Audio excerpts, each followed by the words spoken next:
दोस्तों, क्या आपको पता है कि क्रिकेट के खेल में एक छोटी सी हरकत से मैच का जो रिजल्ट है वो पलट सकता है, और वो हरकत है बॉल टेम्परिंग। जी हाँ दोस्तों, आज के इस वीडियो में जानते हैं क्या है बॉल टेम्परिंग। बॉल टेम्परिंग का सीधा सा मतलब होता है गेंद की नेचुरल वियर एंड टियर के साथ छेड़खानी करना। आईसीसी के लॉ 41 सब सेक्शन 3 के अनुसार किसी गेंद को बनाने के लिए यानी कि चमकाने के लिए या फिर एक और रफ करने के लिए आप किसी आर्टिफिशियल सब्सटेंस का इस्तेमाल नहीं कर सकते। सलाइवा का यूज़ कर सकते हैं, स्वेट का यूज़ कर सकते हैं और अपनी टॉवल का यूज़ कर सकते हैं गेंद को ड्राई करने के लिए। इसके अलावा आप किसी आर्टिफिशियल सब्सटेंस का इस्तेमाल नहीं कर सकते गेंद को ड्राई करने के लिए या फिर उसे शाइन करने के लिए। इसके अलावा किसी अन्य चीज़ का इस्तेमाल किया जाए तो इसे इल्लीगल माना जाएगा, और यही बॉल टेम्परिंग के अंडर आता है। दोस्तों, हमने अपने पिछले वीडियोस में देखा कि स्विंग और रिवर्स स्विंग क्या होता है, और अगर रिवर्स स्विंग हासिल करना हो तो गेंद को बनाना बहुत ज़रूरी होता है। गेंद को एक और शाइन करना होता है, एक और रफ करना होता है,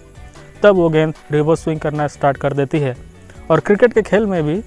रिवर्स स्विंग करने के लिए गेंद को कई तरीक़ों से रफ किया जा सकता है, और अंपायर्स इस चीज़ का खास ध्यान रखते हैं क्रिकेट के खेल के दौरान कि गेंद पर किसी तरह की छेड़खानी ना हो। और अंपायर्स ये पाते हैं कि गेंद पर किसी प्रकार से छेड़खानी की गई हो, किसी बाहरी तरीके से गेंद को रफ किया गया हो या फिर शाइन किया गया हो, तो अंपायर्स अपोजिशन वाली टीम को 5 रन्स प्रदान करते हैं पेनल्टी के रूप में। अक्सर जब गेंद 20 ओवर या 30 ओवर पुरानी हो जाती है तब उस गेंद से रिवर्स स्विंग हासिल किया जाता है, और जब गेंद 10 ओवर 12 ओवर के बाद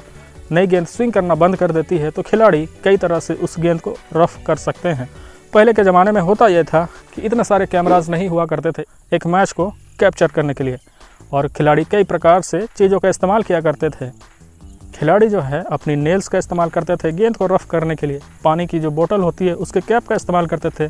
गेंद को रफ़ करने के लिए, अपनी बूट नेल्स का इस्तेमाल करते थे, अपने जूते के जो स्पाइक्स है उसका इस्तेमाल करते थे गेंद को रफ़ करने के लिए, और भी कई तरह की चीज़ों का इस्तेमाल किया करते थे गेंद को रफ़ करने के लिए, ताकि गेंद जो है वो रिवर्स स्विंग के लिए जल्दी रफ़ हो सके। मगर धीरे धीरे जैसे खेल इवॉल्व होता गया, काफ़ी सारे कैमराज का इस्तेमाल होने लगा एक क्रिकेट के खेल में, और आजकल एक क्रिकेट के खेल को कैप्चर करने के लिए लगभग 30 से 40 कैमराज होते हैं। इस कारण से खिलाड़ियों की हर छोटी छोटी हरकतों पर नज़र रखी जा सकती है। हालांकि बॉल टेम्परिंग को इल्लीगल माना गया है, मगर फिर भी कुछ समय पहले हमें देखा था कि किस प्रकार से खिलाड़ियों पर कैमराज ने नज़र बनाए रखे और खिलाड़ियों को बॉल टेम्परिंग करते हुए कैमराज ने पकड़ा है।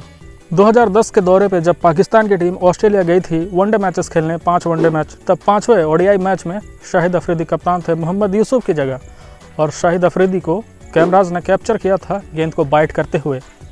गेंद को चबाते हुए, ताकि गेंद को रफ किया जा सके और गेंद को रिवर्स स्विंग कराया जा सके। बाद में उन पर 2 T20 मैचेस का बैन लगा था।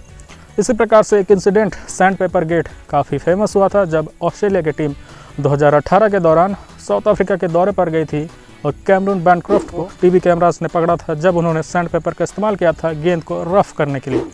और इस इंसिडेंट में कैमरून बैनक्रॉफ्ट के साथ साथ ऑस्ट्रेलिया टीम के कप्तान स्टीवन स्मिथ और वाइस कैप्टन डेविड वार्नर भी शामिल थे। बाद में उन्हें दोषी पाया गया और बाद के मैचों में स्टीवन स्मिथ को कप्तानी से हटा दिया गया, और साथ ही 2 साल के लिए बैन किया गया उन खिलाड़ियों को ऑस्ट्रेलिया क्रिकेट बोर्ड की ओर से। तो दोस्तों, इस प्रकार की हरकतों को ही बॉल टेम्परिंग कहा जाता है, जब खिलाड़ी किसी आर्टिफिशियल तरीके से गेंद को बनाने की, गेंद को रफ करने की कोशिश करते हैं या फिर चमकाने की कोशिश करते हैं। खिलाड़ी रिवर्स स्विंग हासिल करने के लिए गेंद पर सलाइवा का यूज़ कर सकते हैं, स्वेट का इस्तेमाल कर सकते हैं, मगर पुराने समय में हमने ये देखा है खिलाड़ी जो है कई तरह से गेंद को चमकाने के लिए कई तरह की चीज़ों का इस्तेमाल किया करते थे, क्रीम्स का इस्तेमाल किया करते थे, लोशन का यूज़ करते थे गेंद को चमकाने के लिए, और खिलाड़ियों ने एडमिट किया है कि उन्होंने किस प्रकार से रिवर्स स्विंग हासिल करने के लिए इन सारी चीज़ों का इस्तेमाल किया है। साथ ही शोएब अख्तर जैसे खिलाड़ियों ने भी ये कबूल किया है कि किस प्रकार से उन्होंने अपनी बूट नेल्स का इस्तेमाल किया था, अपनी स्पाइक्स का इस्तेमाल किया था गेंद को रफ़ करने के लिए। साथ ही कई अन्य खिलाड़ियों ने बॉटल कैप का भी इस्तेमाल किया है गेंद को रफ़ करने के लिए। तो इस प्रकार की हरकतों को आज के दौर पे बैन किया गया है, और इसे ही बॉल टेम्परिंग कहा जाता है। तो आई होप कि आप सबको समझ में आया होगा कि बॉल टेम्परिंग होता क्या है। वीडियो पसंद आया वीडियो को लाइक करें, नए हैं चैनल पर चैनल को सब्सक्राइब जरूर कर दें।